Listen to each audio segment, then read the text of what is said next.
शिवं सदा भवं वै मन्त्रमूर्तीनां पुनर्भूयाज्जयो जयः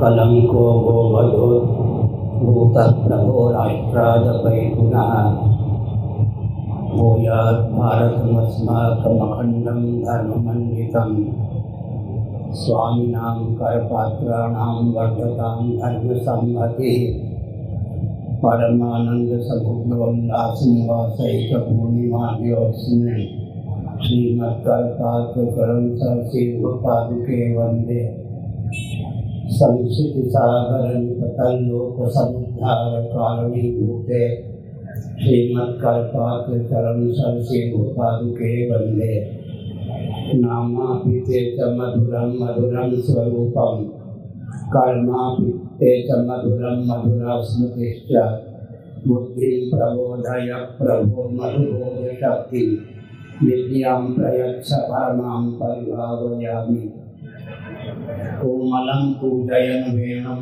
श्यामलोऽयं कुमारकः वेदवेद्यं परं ब्रह्म भासतां हृदये मम पूजन्तं राम रामेति मधुरं मधुराक्षरम् आरुह्य कविता शाखां वन्दे वाल्मीकिकोकिलं निगमकल्पतरोर्गलितं फलं शुकमुखादमृतज्ञवसंयुतं पिबत भागवतं रसमालयं मुहुरहो रसिका भूभावुकाः शृणादपि सुगीतेनातरोरपि सहिष्णुना अमानिना मानवेन कीर्तनीय सदा हरि नारायणाखिल गुरो भगवन् नमस्ते शिवाय नमः शिवलिंगाय नमः तन्मे मनः शिवसंकल्पमस्तु सर्वे भवन्तु सुखिनः।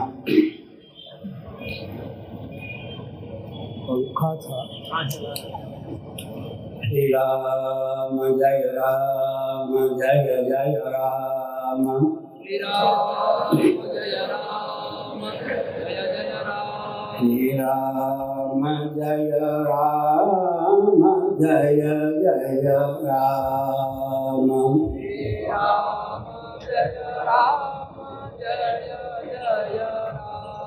श्री राम जय राम जय जय राम श्री राम जय राम जय जय राम। धर्म की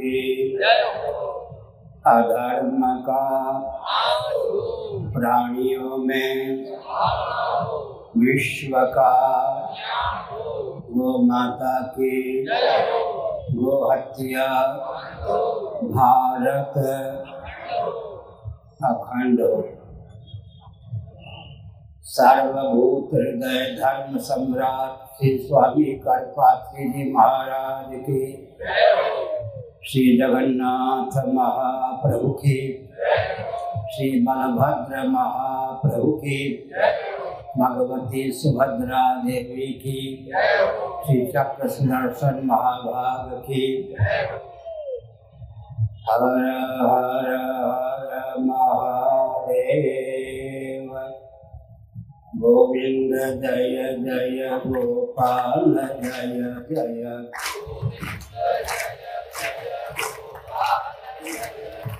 राधा रमण हरि गोविंद जय जय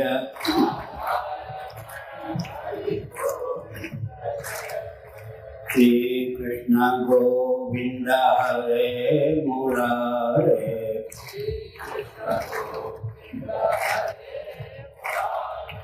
हे नाथ नारायण वासुदेव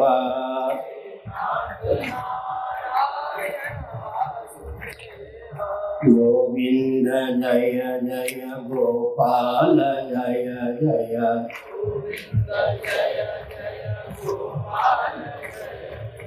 राधा रमण हरि गोविंद जय जय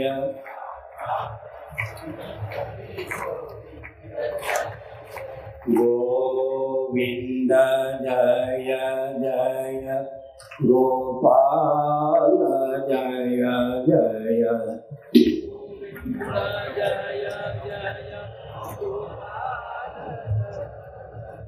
राधा रमण हरि गोविंद जय जय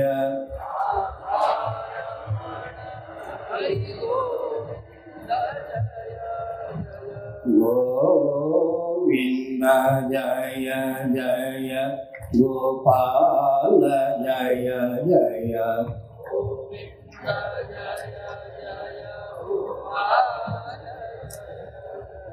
राधा रमण हरि गोविंद जय जय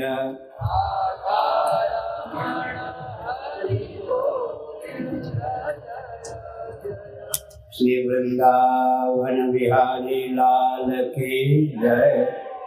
नमो महादेवाय। शंभो शिव शिव शिव शिव शिव शिव नारायण नारायण नारायण।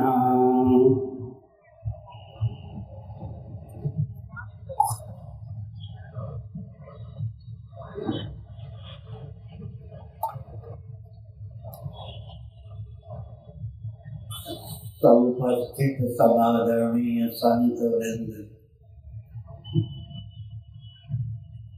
वेदवद वृंद, भक्त वृंद एवं भक्तिमती मातृशक्ति, आपकी आस्था की सराहना है, आपके अपनत्व की सराहना है। इस भव्य कार्यक्रम के समायोजन में गुप्त अथवा प्रकट जिन महान भावों का योगदान है, भगवान श्री चंद्रमौलीश्वर की अनुकंपा के अमोघ प्रभाव से उनका सर्वित उत्कर्ष हो, ऐसी भावना है। सज्जनों, यह भारत है, विश्व का हृदय, साक्षात जगत पिता जीवन धन जगदीश्वर श्री रामकृष्ण आदि रूपों में यहाँ अवतीर्ण होते हैं। साक्षात जगदीश्वरी राधा रुक्मिणी सीता आदि रूपों में यहाँ अवतीर्ण होती है। सप्तर्षियों को अभिव्यक्त करने वाली यह भूमि है। राष्ट्रभक्त योगींद्र मुनींद्र अमलात्मा परमहंसों को भी उद्भाषित करने वाली यह भूमि है। इसके अस्तित्व आदर्श की रक्षा का दायित्व हमको आपको प्राप्त है। तदर्थ कटिबद्धता का परिचय आवश्यक है।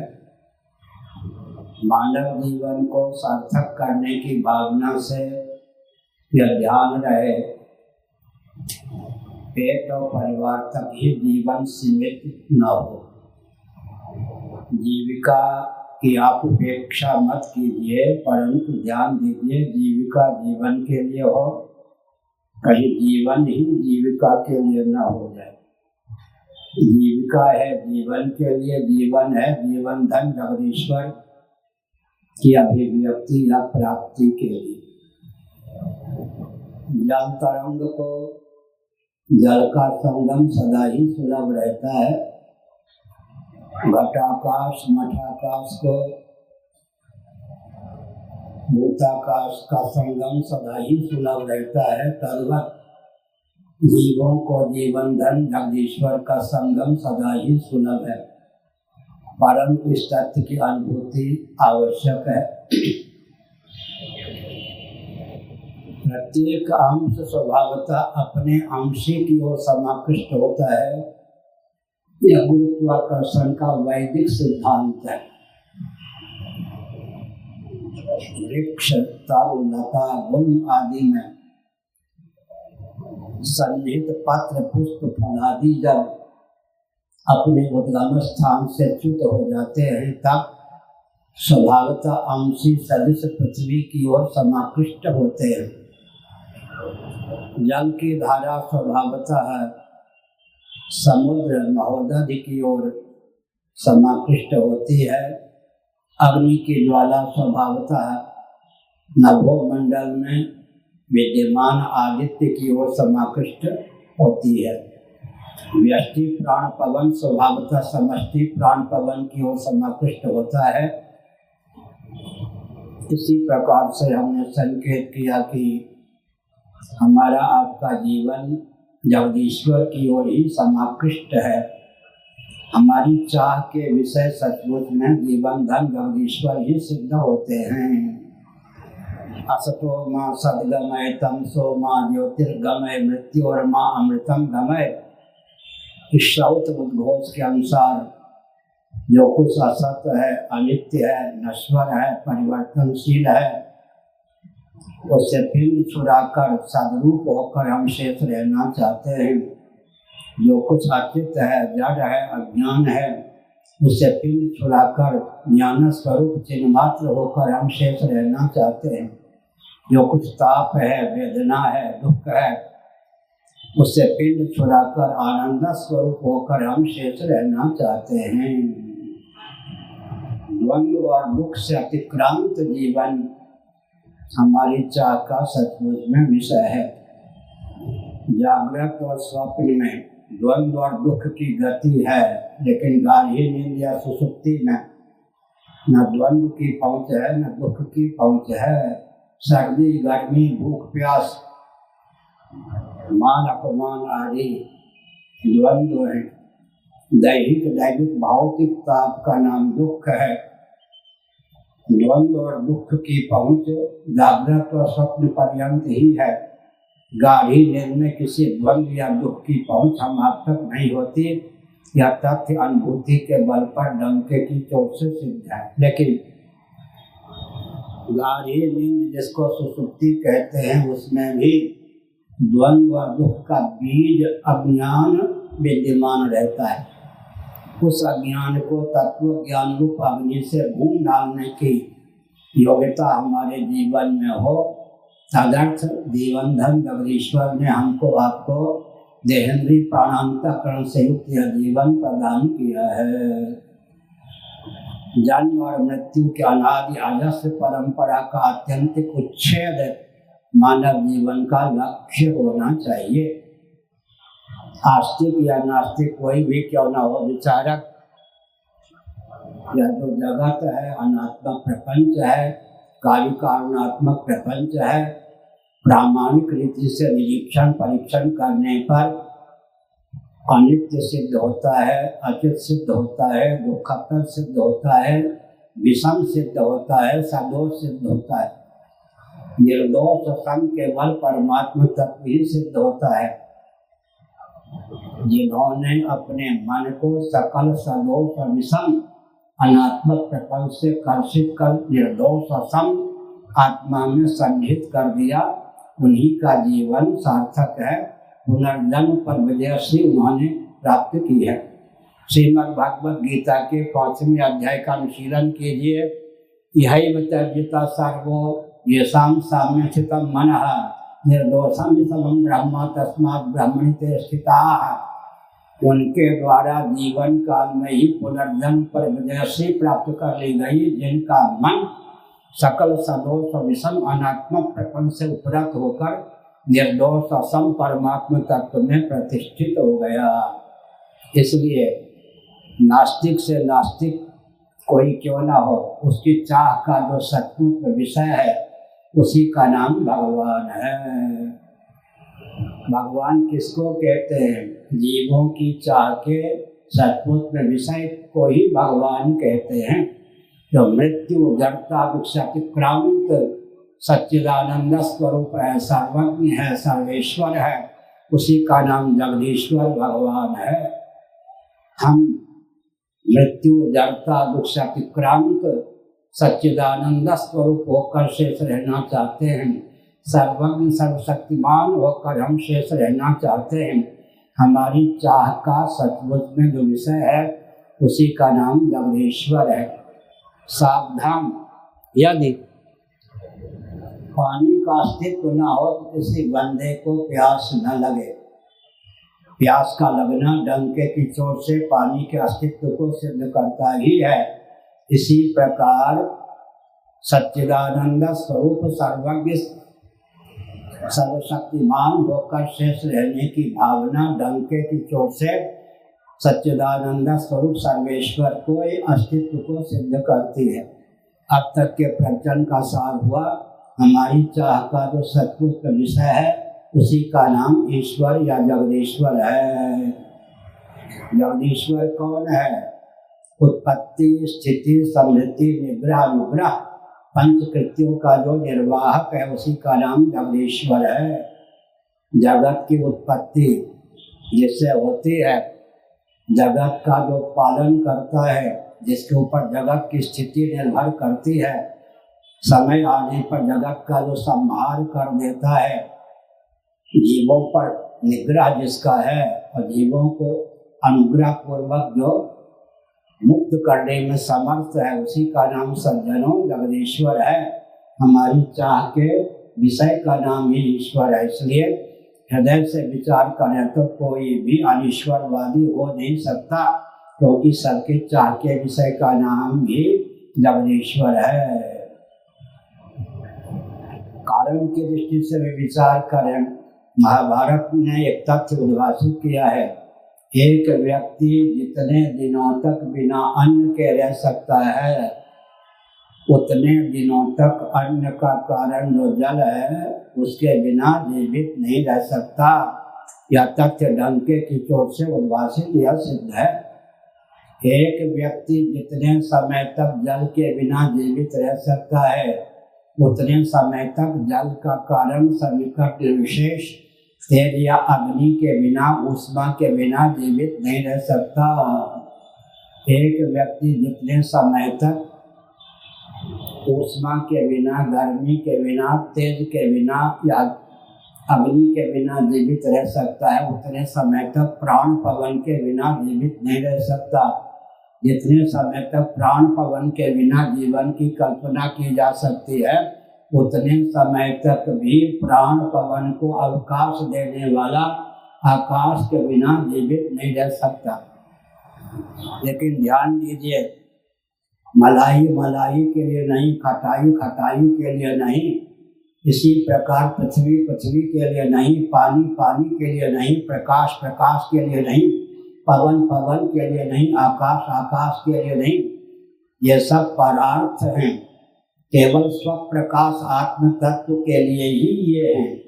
इसलिए बृहदारण्यकोपनिषद ने डंके की चोट से तथ्य को उद्भाषित किया, जो हमारी आपकी अनुभूति का विषय ही है।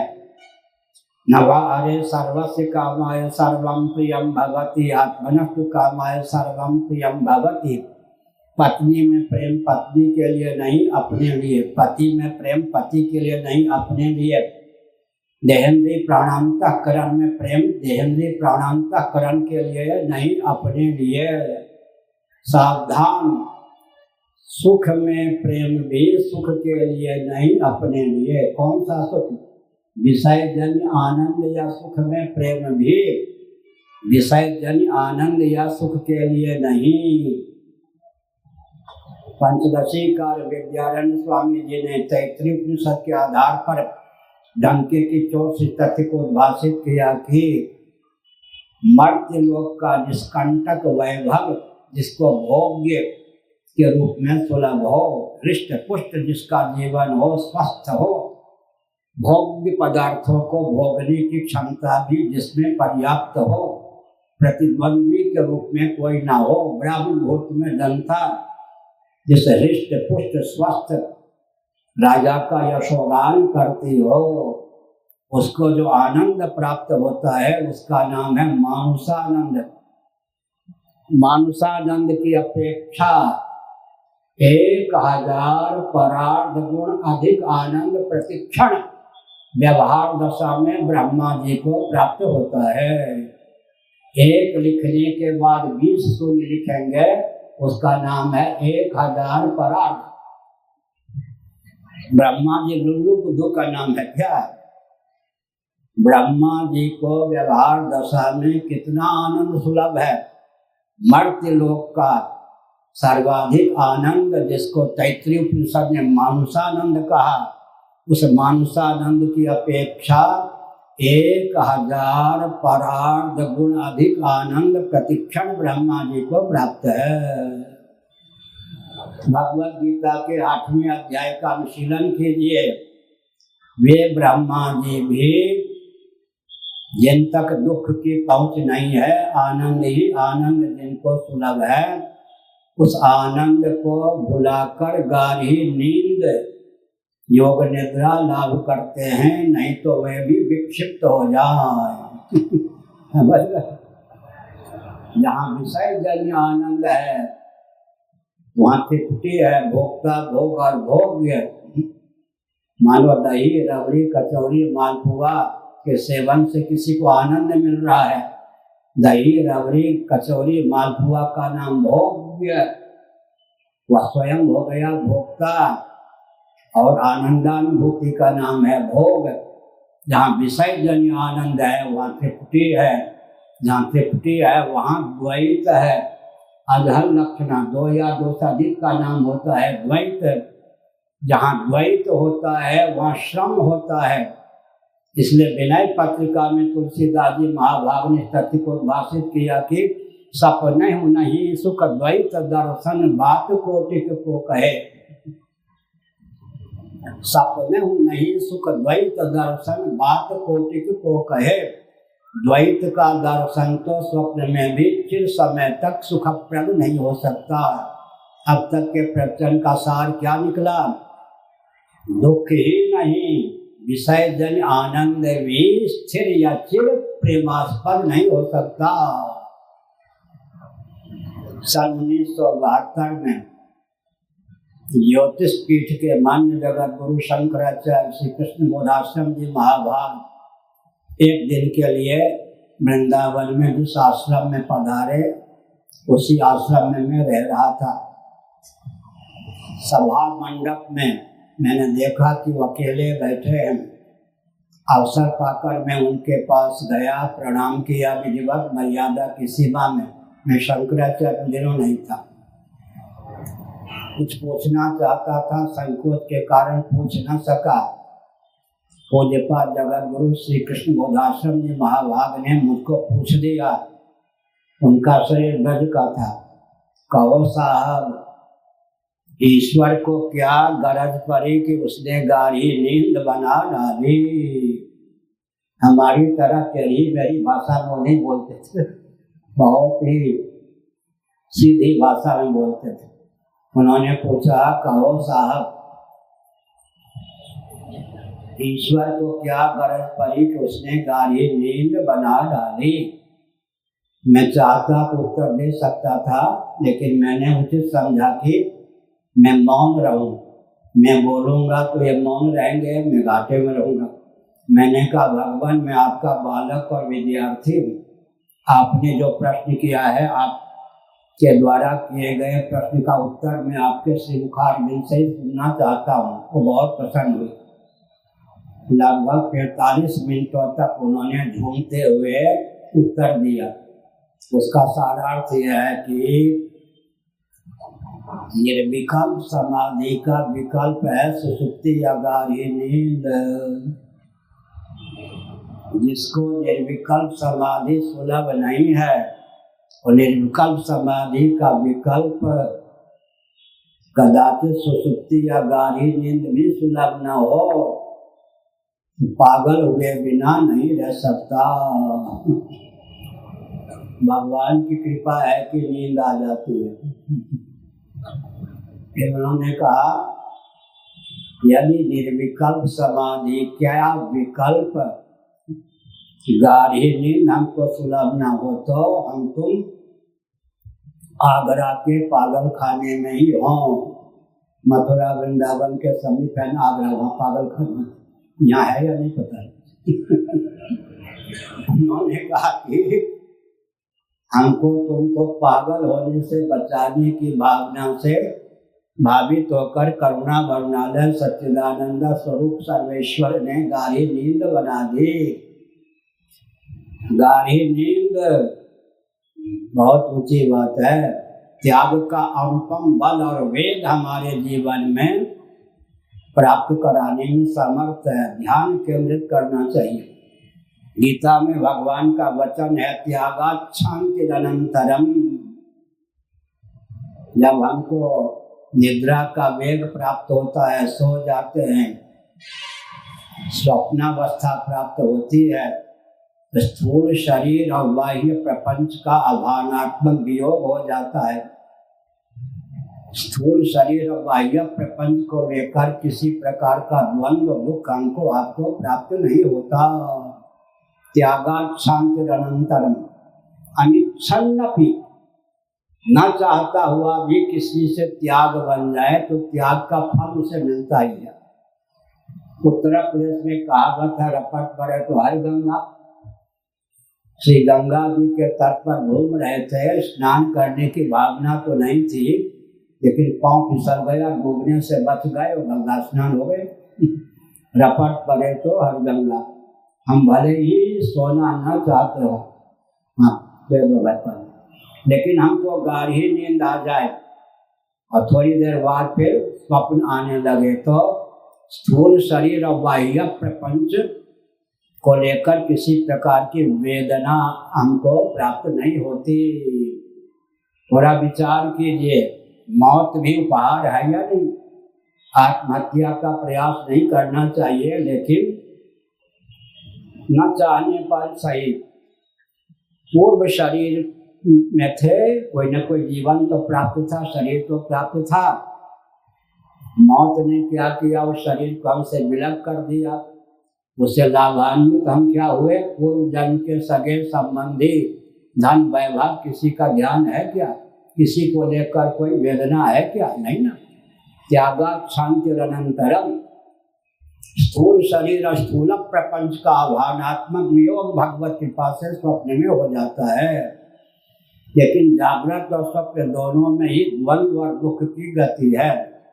भगवान स्वप्नगत दुख से बचाने की भावना से भावित होकर गाढ़ी नींद प्रदान करते हैं। उसमें स्थूल और सूक्ष्म दोनों प्रकार के प्रपंच का भावनात्मक वियोग हो जाता है। जितने भौतिकवादी हैं उनके मत पर गाढ़ी नींद का वेग ही पानी फेरने में समर्थ है। शरीर को भुलाकर सोने की भावना उदित होती है। इंद्रियों को भुलाए बिना गाढ़ी नींद सुलभ नहीं हो सकती। प्राणों को भुलाए बिना गाढ़ी नींद सुलभ नहीं हो सकती। मन बुद्धि चित्त अहंकार रूप अंतःकरण को भुलाए बिना गाढ़ी नींद सुलभ नहीं हो सकती। विषय जन आनंद भी अगर स्थिर और चिर प्रेमास्पद हो तो उसको भी भुलाए बिना नींद नहीं हो सकती। विषय जन आनंद भी पागल बनाए बिना नहीं रहता। इसका अर्थ क्या है? जगत स्थिर चिर प्रेमास्पद नहीं है।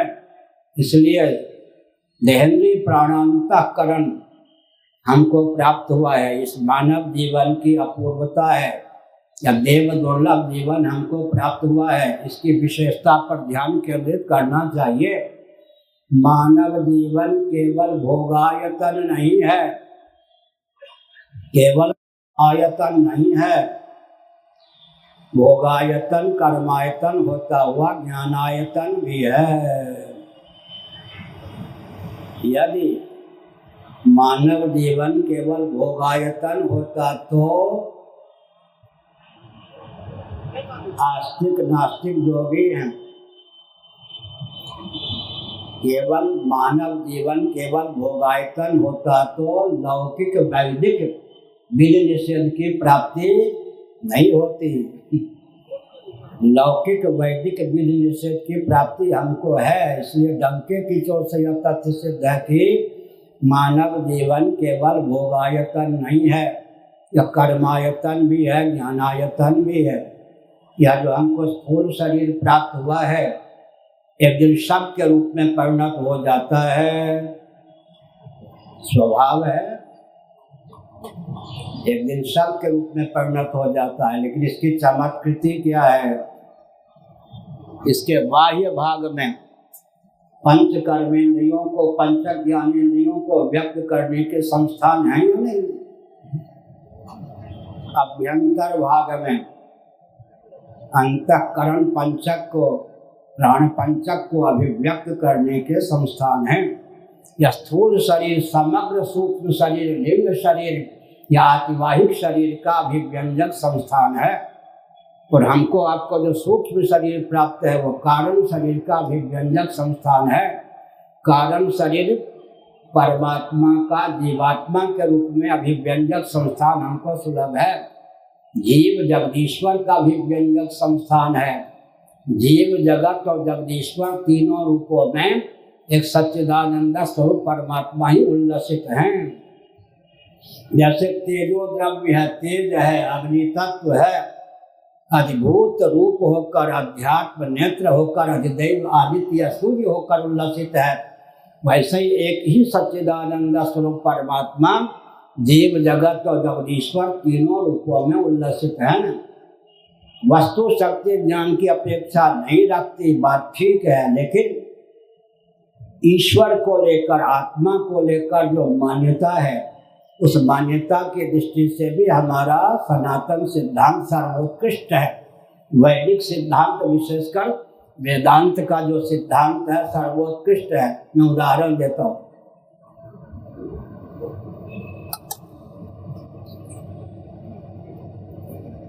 आत्मा तो आत्मा ही है, लेकिन वैशेषिकों ने, नैयायिकों ने वेदों को प्रमाण मानकर भी आत्मा को स्वतः सत्य, स्वतः चित्त, स्वतः आनंद नहीं माना। सत्ता सामान्य के योग से आत्मा सत्य है उनके यहाँ, ज्ञान नामक गुण के योग से आत्मा चित्त है उनके यहाँ, सुख नामक गुण के योग से आत्मा आनंद है उनके यहाँ। स्वतः आत्म तत्व वैशेषिकों के, नैयायिकों के नए के अनुसार न सत्य है, न चित्त है, न आनंद है। हम जिसको वेदांत प्रस्थान के अनुसार आत्मा मानते हैं वह सच्चिदानंद स्वरूप है। सत्य भी है अर्थात मृत्यु रहित है, चित्त है, जड़ता अज्ञान से अतिक्रांत है, आनंद स्वरूप है। सुखमस्य आत्मनो रूपम, श्रीमद् भागवत के 7वें स्कंध में डंके की चोट से तथ्य को उद्भाषित किया गया है। आत्मा सुख स्वरूप है। नवारे सर्वस्य कामाय सर्वं प्रियं भवति, आत्मनस्तु कामाय सर्वं प्रियं भवति। बृहदारण्यक उपनिषद में याज्ञवल्क्य जी ने अपनी पत्नी को संबोधित करते हुए कहा, आत्मा पर प्रेमास्पद है, अन्यों में प्रीति आत्मा के लिए है, आत्मा में प्रीति अन्य के लिए नहीं। इससे सिद्ध होता है कि आत्म तत्व परमानंद स्वरूप है। आत्म तत्व परमानंद स्वरूप है, सत्य है, चित्त है। विचार करके देखें तो आत्म तत्व एक ही है। औपाधिक भेद से काम चलता हो तो स्वाभाविक भेद मानना अनुचित है। घट के योग से घटाकाश, मठ के योग से मठाकाश, यह भेद होने पर भी तत्वतः भूताकाश एक ही है। इसी प्रकार देह के नाश से जीवात्मा का नाश नहीं होता, देह के भेद से जीवात्मा में भेद की प्राप्ति नहीं होती। उदाहरण दे देते हैं और व्यावहारिक धरातल पर भी कुछ तथ्यों को उद्भाषित करना उचित समझते हैं। स्वप्नावस्था में 10 मिनट पहले मैंने कहा था, त्यागात् शांतिरनंतरम, अनिच्छन्नपि भी हमको नींद आ जाए और स्वप्न की प्राप्ति हो तो त्यागात् शांतिरनंतरम, कितना बल और वेग प्राप्त होता है।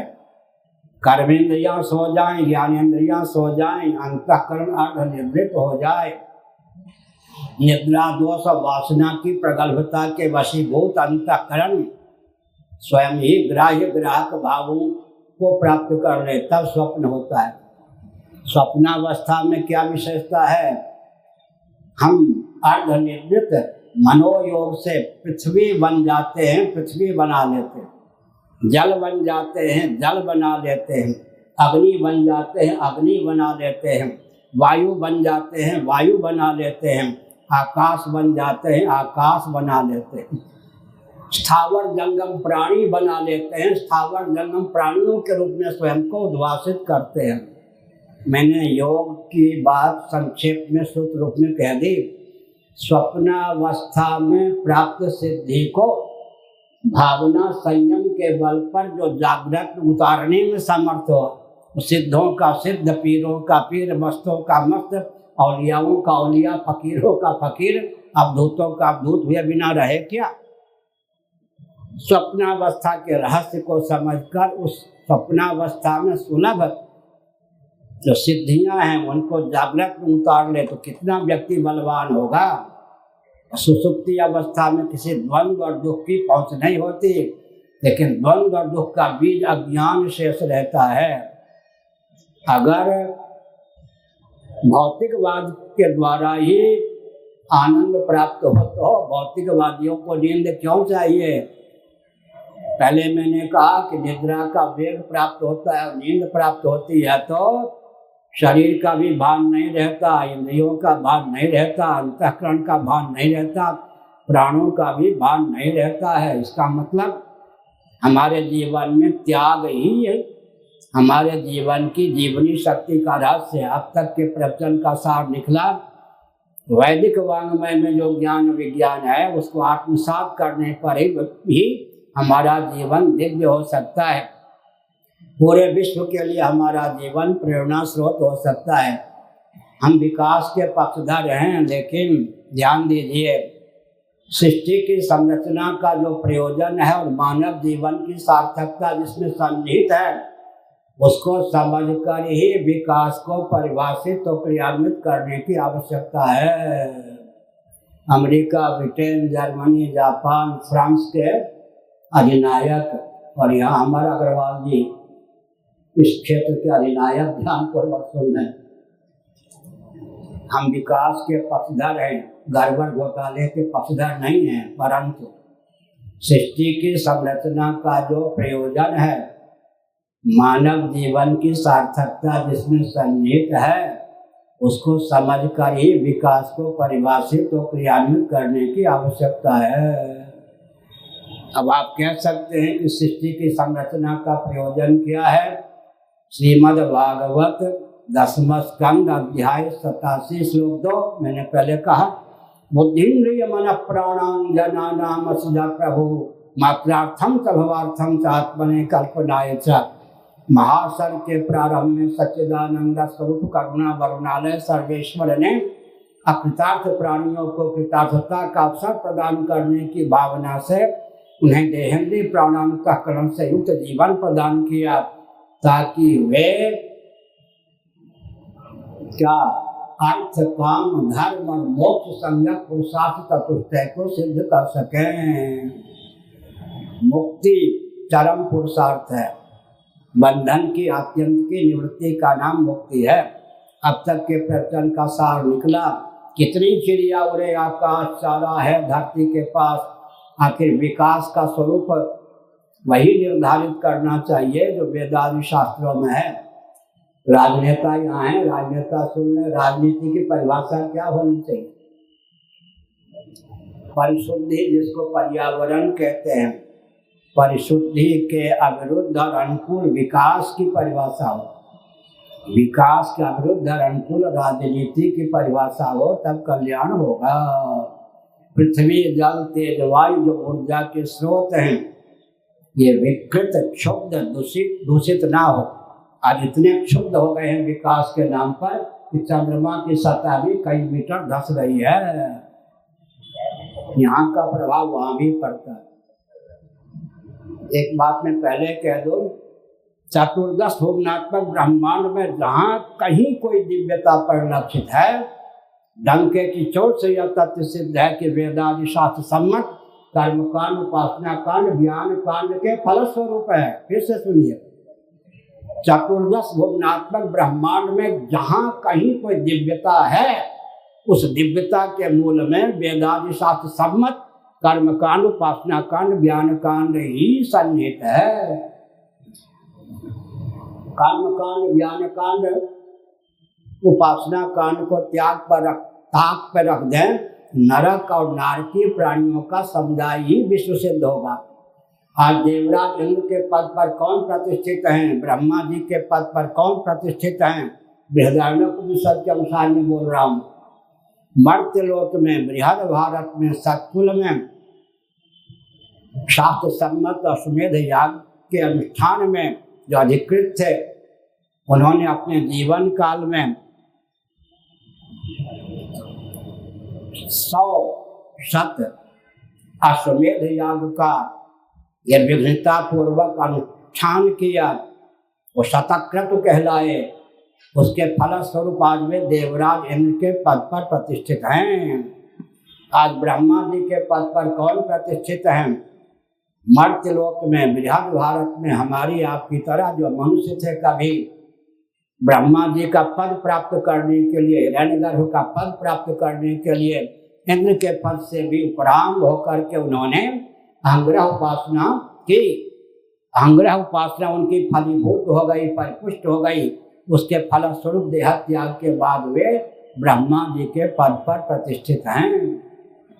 और कहीं आत्मा को आत्मा के अनुरूप ही जान लें तो इंद्र और ब्रह्मा से भी ऊंचा पद साक्षात सच्चिदानंद स्वरूप होकर ही हम शेष रहते हैं, शेष रह सकते हैं। अब तक के प्रवचन का सारार्थ यह हुआ, जितने भौतिकवादी हैं भगवत गीता के अनुसार उनको 3 शाप प्राप्त है जी। जितने भौतिकवादी हैं, एक तो पोल यह है कि भौतिकवादी किसी को हम कहते हैं वो क्या भौतिकवादी है? पंचभूतों का जिसको ज्ञान है क्या? आजकल एक शब्द चला, ये भौतिकवादी हैं। किसी भौतिकवादी को पंचभूतों का ठीक ठीक ज्ञान है क्या? भौतिकवादी भी नहीं है, कुछ नहीं है। भौतिकवादी यदि भौतिकवादी हो, पंचभूतों का ज्ञान तो उसको होना चाहिए, पंचभूतों का ज्ञान भी नहीं है। इसलिए हमने संकेत किया, जो करना था कर चुका, जो पाना था पा चुका, जो जानना था जान चुका। मेरा कुछ कर्तव्य शेष नहीं है, प्राप्तव्य शेष नहीं है, ज्ञातव्य शेष नहीं है। इस तथ्य की अनुभूति बिना वेदादि शास्त्रों का आलंबन लिए बिना वेदादि शास्त्रों का आलंबन लिए संभव नहीं है। वेदादि शास्त्र सम्मत कर्मकांड, उपासना कांड, ज्ञान कांड का आलंबन लेकर ही कर्तव्य, ज्ञातव्य, प्राप्तव्य का अंत हो सकता है। एक भौतिकवादी को पूछ दिया जाए, कर्तव्य शेष न रहे, प्राप्तव्य शेष न रहे, ज्ञातव्य शेष न रहे, इसकी विधा क्या है बताओ? नहीं बता सकता। तो गीता के 3 अध्याय का अनुशीलन कीजिए। यस्त्वात्मरतिरेवस्यादात्मतृप्तस्य मानवः आत्मन्येव च संतुष्टस्य कार्यं न विद्यते नैव तस्य कृतेनार्थो न कृतेनेह कश्चन न चास्य सर्वभूतेषु कश्चिदर्थं व्यपाश्रयः। यही बताया सर्वो येषां साम्य स्थितं मनः निर्दोषं समं ब्रह्म तस्मात् ब्रह्मण ते स्थिताः। कर्तव्य, प्राप्तव्य, ज्ञातव्य तीनों का अंत हो जाए। जो करना था कर चुका, पाना था पा चुका, जानना था जान चुका। इसलिए जितने भौतिकवादी हैं उनको 3 शाप प्राप्त है। कर्तव्य का अंत नहीं होगा, चींटी के समान रेंगते रहो दिन रात, फिर भी कर्तव्य का अंत नहीं होगा। सिकंदर के समान कब्रिस्तान को खुदवा कर हीरे जवाहरात बटोरते रहो। अमुक अमुक नाम नहीं लेंगे मेहता जी अभी। बैंकों को फेल करके असफल बना करके धन बटोरते रहो, लेकिन शाप तो शाप ही है। प्राप्तव्य का अंत नहीं होगा। भौतिक विधा से जो पाना था पा चुका, मेरे लिए कुछ प्राप्तव्य शेष नहीं है, इस अनुभूति तक नहीं पहुंचोगे। और जो जानना था जान चुका, कुछ जानना, कस्मिन् विज्ञाते सर्वमिदं विज्ञातम भवति, एकस्मिन् विज्ञाते सर्वमिदं विज्ञातम भवति। जगत का जो अभिन्न निमित्तोपादान कारण है, आधुनिक भाषा मेकर और मेटर दोनों है, उस परमात्मा को जान लेने पर ही अंत में कुछ ज्ञातव्य विशेष नहीं रहता। हमने संकेत किया था, हमारे भगवान में, ईश्वर में, अन्यों के भगवान और ईश्वर में आकाश पाताल का अंतर। हमारे भगवान जगत बनाते ही नहीं, जगत बनते भी। तदैक्षत सईक्षण चक्रेशो कामयत, इन वचनों के अनुसार वेदांत वेद ईश्वर जगत बनाते हैं। बहुश्याम प्रजायया तदात्मानं स्वयं अकुरुत। और क्या? सर्वम खलिदम ब्रह्म वासुदेव सर्वम आदि वचनों के अनुसार हमारे भगवान जगत बनते भी हैं। ऐसा भगवान किसी को सुलभ है? जगत बनाता भी हो, जगत बनता भी हो। फिर से सुनिए, जिनका भगवान जगत, जिनका ईश्वर जगत बना सकता है, बन नहीं सकता, उनका ईश्वर साक्षात अवतार नहीं ले सकता है। वैशेषिकों का ईश्वर जगत बना सकता है, बन नहीं सकता, इसलिए साक्षात अवतार नहीं ले सकता है। जिनका ईश्वर जगत बना सकता है, जगत बन नहीं सकता, उनका ईश्वर साक्षात अवतार नहीं ले सकता। आर्य समाजियों का ईश्वर जगत बना सकता है, जगत बन नहीं सकता, इसलिए साक्षात रामकृष्ण आदि रूपों में अवतार नहीं ले सकता। मैं गाली नहीं दे रहा, दयानंद स्वामी इस तथ्य को भाषित किया है, श्री रामकृष्ण आदि मुक्त जीव के अवतार हैं। हो गया। जिनका ईश्वर जगत बना सकता है, बन नहीं सकता, उनका ईश्वर साक्षात अवतार नहीं ले सकता। कुरान शरीफ बाइबल की सीमा का ईश्वर भी जगत बना सकता है, जगत बन नहीं सकता, इसलिए साक्षात अवतार नहीं ले सकता। हमारे भगवान जगत बनाते भी हैं, जगत बनते भी हैं, इसलिए श्री रामकृष्ण आदि रूपों में अवतीर्ण होते हैं। भगवद गीता के 4 अध्याय का अनुशीलन कीजिए। भगवान हमारे निर्गुण निराकार होते हुए सगुण निराकार हैं, सगुण निराकार होते हुए सगुण साकार हैं। एक ही श्लोक के माध्यम से भगवान के तीनों रूपों का ज्ञान हो जाएगा। अजोपि सन अव्ययात्मा भूतानाम ईश्वरोपि सन, इस वचन के आधार पर भगवान क्या हैं? अज अव्यय है, निर्गुण निराकार है, प्राणियों का पंचभूतों का नियामक हैं, प्रकृति का भी नियामक है। ऐसा कहकर भगवान ने अपने को सगुण निराकार सिद्ध किया। संभवाम युगे युगे, संभवाम आत्माया कहकर भगवान ने अपने आप को सगुण साकार भी सिद्ध किया। जागृत में शरीर में तादात्म्यपत्ति की दशा के कारण हम सगुण साकार हैं। स्वप्नावस्था में हमको भावना की प्रगल्भता से एक शरीर प्राप्त होता है, उसमें तादात्म्यपत्ति के कारण हम सगुण साकार होते हैं। और गाढ़ी नींद में हम सगुण निराकार होते हैं, अविद्योपाधिक होने के कारण। निरुपाधिक धरातल पर हम निर्गुण निराकार हैं, हमारा मौलिक स्वरूप निर्गुण निराकार है। औपाधिक धरातल पर सगुण निराकार है, सगुण साकार हैं। एक वाक्य में बोलता हूँ, समग्र वैदिक वाङ्मय का अनुशीलन करके उसको आत्मसात करने पर एक एक व्यक्ति में करोड़ों एकम बम को मात करने की शक्ति का, क्षमता का उदय हो सकता है। चलता फिरता आत्मबम हो जाएगा। निरुपाधिक धरातल पर हम सच्चिदानंद स्वरूप ही सिद्ध होते हैं। विद्योपाधिक होकर हम जगदीश्वर सिद्ध होते हैं। अविद्योपाधिक होकर हम जीव सिद्ध होते हैं। जीव होते हुए हम प्राणी हैं, प्राणी होते हुए हम जंगम हैं, जंगम होते हुए हम मनुष्य हैं, मनुष्य होते हुए हम सनातनी वैदिक आर्य हिंदू हैं, सनातनी वैदिक आर्य हिंदू होते हुए ब्राह्मण क्षत्रिय वैश्य शूद्र स्त्री पुरुष उठाव है। पूरा एक ही वाक्य में वैदिक वाक्य में आ गए है नहीं। इसके अनुसार जिसके जीवन में अहमर्थ की अभिव्यक्ति है, करोड़ों एटम बम भी उसका बाल बांका कर दे, वो संभव नहीं। फिर से सुनिए। हाँ, नैमिषारण्य में रहता था, छोटी आयु थी। लखनऊ में एक सभा थी, हमको खड़ा कर दिया पूज्यपाद स्वामी नारदानंद सरस्वती जी, दंडी स्वामी जी महाराज ने बोलने के लिए। उन दिनों में खड़े होकर बोलता था, आई छोटी थी। मैंने कहा कि हम आत्म बम बनाते हैं। लोगों को आश्चर्य हुआ, 32,000 कम से कम श्रोता थे। उन दिनों तो 32,000 50,000 श्रोता होते थे। ज्यों ज्यों सुविधा बढ़ रही है, यातायात की सामग्री, त्यों त्यों नास्तिकता भी बढ़ रही है। मोबाइल की ओर में कौन किसको सुने, बस वही से सुनता रहता है, प्रवचन आदि से कुछ लेना देना नहीं। हमने कहा कि हम आत्म बम बनाते हैं। छोटी आयु थी, मैं नैमिषारण्य गया। 125 एकड़ में आश्रम था उन दिनों जहाँ मैं रहता था। एक शिष्टमंडल लखनऊ से आया, बुद्धिजीवी। तो जो बच्चा बोल रहा था, हम आत्म बम बनाना चाहते हैं, बम का दर्शन करना चाहते हैं, आत्म बम का। उसको हुआ कि इतना बड़ा कुछ होगा। अब एक विचित्र बात है कि अवकाश प्राप्त तहसीलदार जो थे और अवकाश प्राप्त जो डिप्टी कलेक्टर, वो केंद्र में व्यवस्थापक बना के रखे गए थे। उन्होंने कहा अरे बच्चा है, उसकी बात पर विश्वास करने क्या आप बोल दिया होगा, आत्मबम क्या बनाएगा, वो हटा दिया, भगा दिया प्रेम से।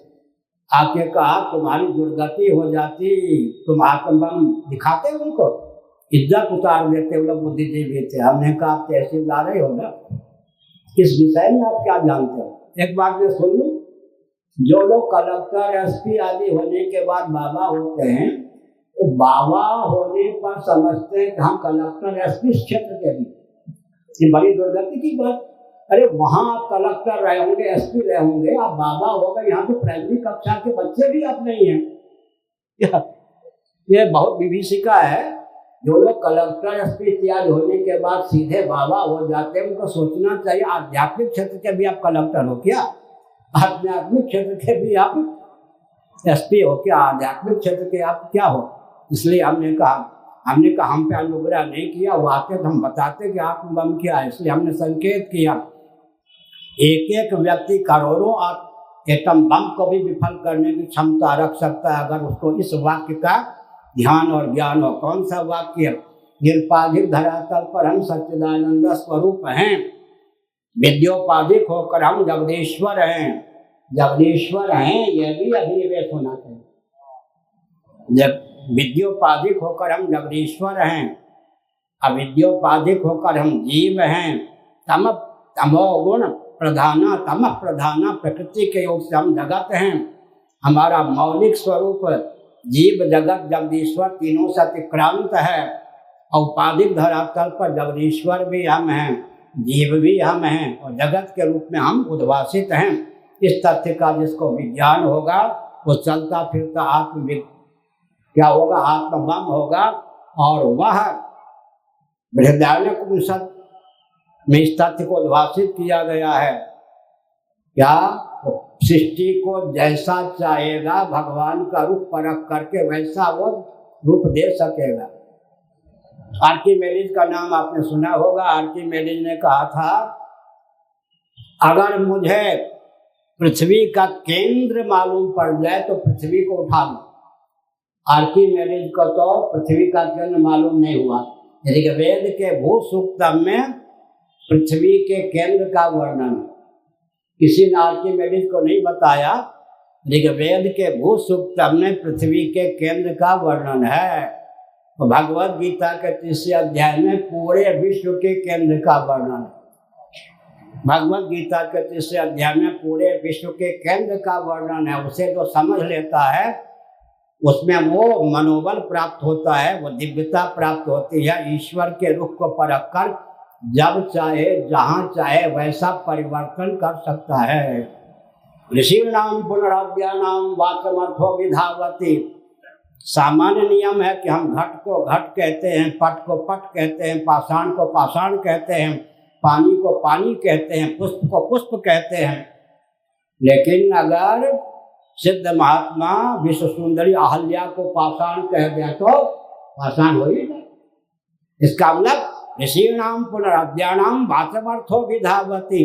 जो ऋषि होते हैं, सिद्ध होते हैं, कभी कभी जब आवश्यकता समझते हैं तो जैसा कहते हैं वैसी वस्तु बन जाती है। उनकी वाणी का अनुगमन करने के लिए विषय बाध्य होता है। कोई अयोध्या में छोटी बालिका थी, उसने मेरा प्रवचन यंत्र के माध्यम से सुन लिया। हम अयोध्या गए, 5 साल की रही होगी। उसके पिता ने कहा देखिए आपके प्रवचन का कुछ हम सुनाएगी। हमने कहा सुना। उसने क्या सुना? सिद्ध महात्मा अगर घट को पट कह दें तो झटपट घटपट हो जाए, पट को पाषाण कह दें तो झटपट पट पाषाण हो जाए, पाषाण को पुष्प कह दें तो झटपट पाषाण पुष्प हो जाए, पुष्प को पानी कह दें तो झटपट पुष्प पानी हो जाए। हमने समझा हमारा प्रवचन सार्थक हुआ। छोटी बच्ची को भी है। हाँ ठीक ही बात है, वो हो ही रहा है। हमने संकेत किया। क्या संकेत किया? सिद्ध महात्मा की वाणी का अनुगमन। इसलिए हमने कहा था गीता के 3 अध्याय में पूरे ब्रह्मांड के बीज का वर्णन है। उसको समझ लेने वाला ब्रह्मांड में अगर अपनी भावना के अनुसार वेदांत शास्त्रों के अनुसार परिवर्तन चाहता है, परिवर्तन करने में समर्थ होगा ही। कोई कहते हैं हिंदू राष्ट्र बना लेंगे, क्यों नहीं बनेगा जी? हिंदू राष्ट्र कौन बनाएगा? जिसके जीवन में वह बल और वेग होगा। गीता में क्या कहा गया? अक्षर संज्ञक परमात्मा से शब्द ब्रह्म, पर ब्रह्म से शब्द ब्रह्मात्मक वेद की अभिव्यक्ति हुई, और वेदों से कर्मों की अभिव्यक्ति हुई, शास्त्र सम्मत कर्मों से। कर्म से यज्ञ की उत्पत्ति हुई, यज्ञ से पर्जन्य की उत्पत्ति हुई है, होती है, पर्जन्य से अन्न की उत्पत्ति होती है। सबका मूल कौन है? परम ब्रह्म परमात्मा प्रणव। प्रणव माने ओंकार, उसी का नाम प्रकृति है। परमात्मा और प्रकृति का जिसको विज्ञान है, बहुत बढ़िया, वो काल का भी नियामक हो सकता है। काल पर भी 2-4 वाक्य बोल दें। सूत संहिता का वचन है, कालो मायात्म संबंध, कालो मायात्म संबंधात्।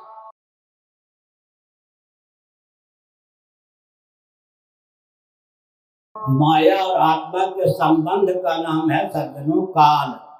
इसलिए काल को भी भगवान राम राजा हुए या नहीं, सेता भाई पृथ्वी की करनी, तुलसीदास ने लिखा, तुलसीदास जी ने, त्रेता युग भगवान राम भद्र जैसे राजा धीराज को प्राप्त करके कृतयुग हो गया, सतयुग हो गया। राजा चाहे तो राजा काल का कारण है। महाभारत में कहा गया राजा काल का कारण है। अगर शासक दिव्य है तो अपनी दिव्यता को अभिव्यक्त कर सकता है। तो हमने संकेत किया, हिंदू राष्ट्र की बात है, सुनिए। सबके पूर्वज सनातनी वैदिक आर्य हिंदू थे, या सत्य है या नहीं? बरगला तो नहीं रहे। मोहम्मद साहब के पूर्वज कौन थे? ईसा मसीह जी के पूर्वज कौन थे? सबके पूर्वज सनातनी वैदिक आर्य हिंदू थे। रोम में ईसा मसीह जी की प्रतिमा वैष्णव तिलक से युक्त है जी। अभी ढक दिया गया है, कहीं तोड़ न दिया जाए। मेरी बात को अन्य तो अभी तोड़ दिया जाएगा तो फूल पट्टी खुल ही जाएगी। प्रतिमा तोड़ दी जाएगी तो फूल पट्टी खुल जाएगी। रोम में ईसा मसीह जी की प्रतिमा वैष्णव तिलक से युक्त है। सबके पूर्वज सनातनी वैदिक आर्य हिंदू थे। बृहदारण्यक में इस तथ्य को उद्भाषित किया गया है। इस तथ्य को उद्भाषित किया गया, श्रीमन नारायण के नाभि कमल से सर्वजीव घनात्मक सर्वदेव घनात्मक हिरण्यगर्भ संज्ञक ब्रह्मा जी की प्रथम अभिव्यक्ति हुई।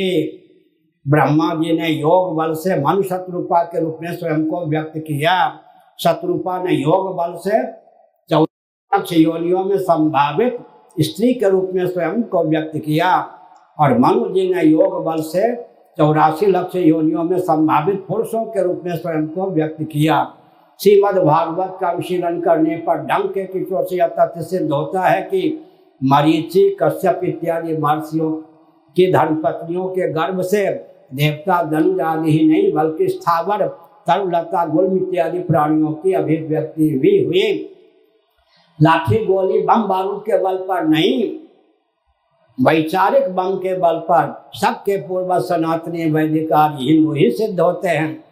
वेदादि शास्त्र सम्मत जो सिद्धांत है अकाट्य है इस रॉकेट, कंप्यूटर, एटम, मोबाइल के युग में, बल्कि रॉकेट, कंप्यूटर, एटम, मोबाइल की संरचना भी वेदादि शास्त्र सम्मत सिद्धांत के आधार पर ही हुई। आपको पता हो या न पता हो, कंप्यूटर तो जानते हैं। गोवर्धन मठ पुरी पीठ के 143 में शंकराचार्य श्री कृष्ण से भारतीय कृष्ण महाभाग, उनके अंग्रेज शिष्य और प्रशिष्यों ने कंप्यूटर का आविष्कार किया। गोवर्धन मठ पुरी की ही देन है कंप्यूटर। भारतीय कृष्ण महाराज के शिष्य और प्रशिष्यों ने ही, पाश्चात्य जगत के शिष्य और प्रशिष्यों ने ही कंप्यूटर का आविष्कार किया है। एक संकेत में करूं, फिर हिंदू राष्ट्र की बात भी कहूंगा। जितने भी प्रश्न भी करना चाह रहे हैं, आप प्रश्न भी कर लें, 2 मिनट भाग, 2 मिनट 20 मिनट में 2 मिनट, पर ध्यान भी दिला देना 2 मिनट का। नहीं तो अजान लक्षणा न हो जाए। मैं क्या कह रहा था? मैं कह रहा था जितने यंत्र हैं उनके मूल में तंत्र है, तंत्र के मूल में मंत्र है।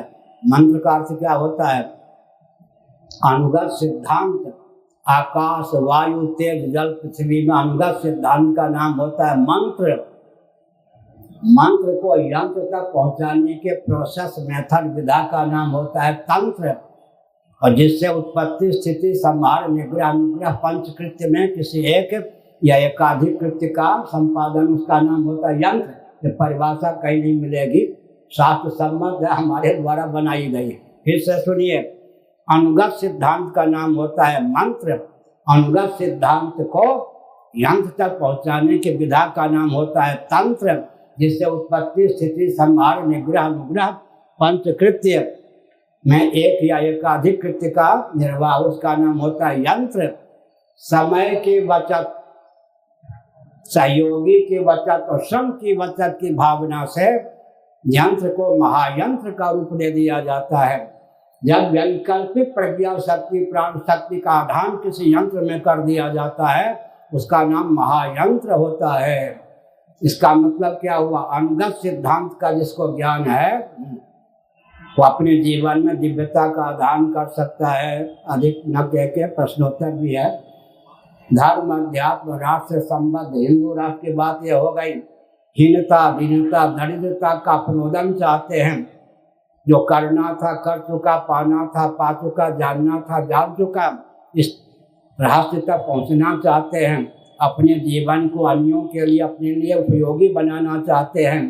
तो वेदादि शास्त्र सम्मत सिद्धांत का अवलंबन लेकर हिंदू धर्म का अनुपालन परम आवश्यक है। एक दो वाक्य और कह देता हूँ। जो तमोगुणी होते हैं, लूटो पीटो मौज करो, गुणियों की धारणा होती है, लूटो पीटो मौज करो। रजोगुणियों की भावना क्या होती है? खाओ पियो मौज करो। सात्विक व्यक्तियों की भावना होती है क्या? जियो जीने दो। गुणातीत स्थितप्रज्ञ की भावना क्या होती है? अपना जीवन अपने लिए, सबके लिए उपयोगी सिद्ध करो। गीता में समानांतर दो वाक्य हैं। क्षयाय जगतो हिताः, जो दुष्ट होते हैं सबके हित पर, अपने हित और सबके हित पर पानी फेरने के लिए उनका जन्म होता है। गीता के 5वें और 12वें अध्याय के अनुसार सर्वभूत हिते रताः, जो सज्जन होते हैं उनका जीवन अपने में, अपने और सबके हित में प्रयुक्त और विनियुक्त होता है। ऐसा जीवन जिए जो अपने लिए और सबके लिए उपकारी हो, हितकर हो। श्री राम, अब प्रश्न करना चाहे कर सकते हैं। हिंदू राष्ट्र बनेगा ही क्यों? मेरा कोई अपना संकल्प नहीं। 18 महीने पहले जिस कक्ष में पुरी में रहता हूँ, उस कक्ष के बाहर गोष्ठी के कक्ष में आ रहा था। दीवार से टंगी हुई हैं चित्र के रूप में भगवती दुर्गा। वहाँ आते ही मेरा मुख अपने आप खुल गया। 3 बार निकला, हिंदू राष्ट्र, हिंदू राष्ट्र, हिंदू राष्ट्र। हमने समझा भगवती की प्रेरणा है। 18 महीने पहले की घटना, अब तो अमेरिका तक में हिंदू राष्ट्र की चर्चा होने लगी। भारत को ये नहीं, एशिया महाद्वीप को हिंदू राष्ट्र, भारत को हिंदू राष्ट्र, एशिया महाद्वीप को हिंदू महाद्वीप बनने में कोई रोड़ा अटकाना चाहेगा, टिक नहीं सकेगा। पूरा विश्व सनातन सिद्धांत के प्रति आस्था भी भेजना नहीं रहेगा। अब जो पूछना चाहें पूछ।